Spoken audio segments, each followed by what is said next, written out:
देखिए, अभी 2 दिनों से जो हम कार्रवाई कर रहे थे अतिक्रमण बेदखली की, ये बीट भिलाई खेड़ा जो है गुड़ी रेंज का है। इसमें गत जो 2024 दिसंबर में 27 दिसंबर में हमने कार्रवाई शुरू की थी, लेकिन पथराव होने के कारण वो कार्रवाई स्थगित कर दी गई थी।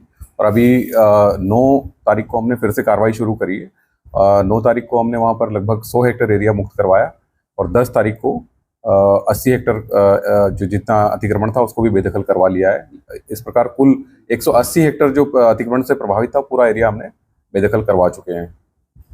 सर, कब से अतिक्रमण हो रहा था इस क्षेत्र में और पहले क्या स्थिति थी और अभी इसकी क्या स्थिति है? इस जगह पर जो है 748 कंपार्टमेंट में 2019 और 20 में बड़े लेवल पर अवैध कटाई हुई थी अतिक्रमण के उद्देश्य से, और 19-20 में ही अतिक्रमण हुआ था। बीच बीच में विभाग प्रयास करता रहा बेदखली के, लेकिन कहीं ना कहीं कुछ ऐसी घटनाएं हुई हैं जिसके कारण पूरी तरह से कार्रवाइयाँ नहीं हो पाई थी।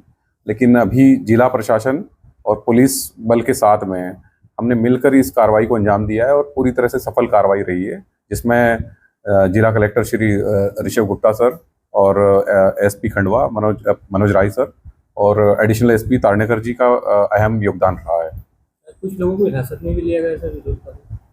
हाँ, उसमें कुछ लोग पथराव 9 तारीख को जब हम कार्रवाई शुरू किए थे तो उस समय कुछ पथराव किया था लोगों ने, और उसी में जो लोग हमको पकड़ में आए उनको हमने हिरासत में लेकर और जेल भेजा है। अब उस जगहों पर क्या किया जाएगा सर? अतिक्रमण हटाने के बाद अब उस जगहों को कैसे बचाया जाएगा?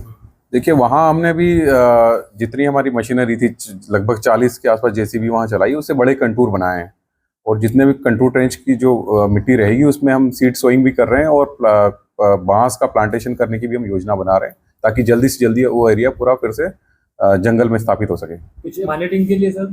मॉनिटरिंग जो रेगुलर पेट्रोलिंग होती है हमारी, हम पेट्रोलिंग भी करेंगे, और साथ में जो ड्रोन टेक्नोलॉजी है, अच्छे ड्रोन्स हमारे पास में उपलब्ध है, उससे हम हर दिन उस पर सर्विलेंस रखेंगे। कितने बड़े स्तर की कार्रवाई थी और अब कार्रवाई पूरी तरह से खत्म हो चुकी है या स्थिर हो गई?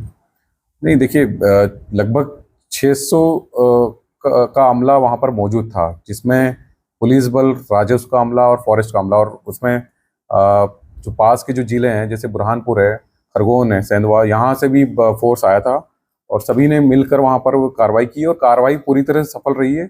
मुझे लगता है अब हमारे पास में ऐसा कोई एरिया नहीं जहाँ पर हमको बेदखली की कोई कार्रवाई और करना शेष है। माधुरी बहन का कोई दबाव वगैरह से, संगठन को कोई दबाव वगैरह? नहीं, दबाव जैसी कोई बात नहीं है, उन्होंने अपनी बात रखी है, हमने उनको पूरा क्लियर किया है कि इस जगह पर जो कहना चाह रहे हैं वनाधिकार दावों की बात कर रहे हैं, तो जैसे मैं आपको बता रहा हूँ, आप सैटेलाइट इमेजेस भी देखेंगे तो आपको क्लियर दिखेगा उसमें कि हम अगर 2014 से भी देखते हैं तो आप कंटिन्यू देखेंगे कि 14, 15, 16 तक और 18, 19 तक पूरा डेंस फॉरेस्ट वो उस कंपार्टमेंट में, और सिर्फ सीधे अगर हम 19, 20 और 21 की इमेज देखेंगे या 22 की देखेंगे तो आपको वहाँ पर जंगल कट दिखे, वहाँ खेत बने हुए दिखेंगे। तो क्लियर उससे दिखाई देता है कि ये 19 और 20 में कटाई हुई और उसके बाद में अतिक्रमण बढ़ता गया है वहाँ पर। उनका कहना था कुछ कुएं वहाँ बंद कर दी है, पिकअप वाहन जब्त किया है, कोई महिला पे घायल हुई है? नहीं, किसी महिला के घायल होने जैसी कोई बात नहीं है, ये खबर सही नहीं है।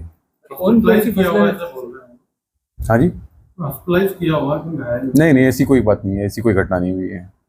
तो कितना कुल अतिक्रमण हटाए? 4 बार प्रयास हुए। पिछले 1 वर्ष से जो हम कार्रवाइयाँ कर रहे हैं उसमें गुड़ी रेंज और सरमेशर का कुल एरिया अगर हम मिलाते हैं बेदखली वाला, तो लगभग 2130 हेक्टेयर एरिया हमने पूरी तरह से बेदखल कर दिया है।